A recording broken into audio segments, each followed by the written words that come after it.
सैया जियाई है मम्मी सजा के हमके दुल्हन बनाई है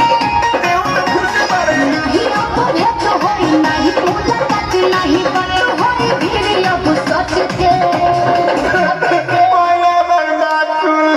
पहले चुप रहता ओकरे बाद कह होई हम छू छू नर आशिक दिलावा के मोठ के ए दादा ससुरा में जाइम तोरा गाड़ी पर लटक के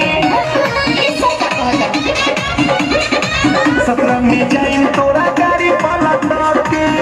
गिर जब भूवन फूट गई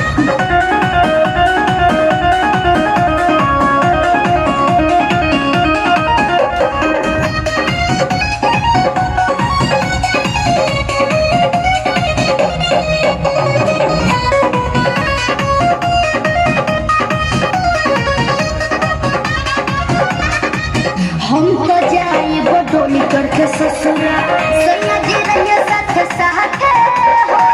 टेंशन ना लो हम पिकअप से आई खाजा बता खाते खाते हो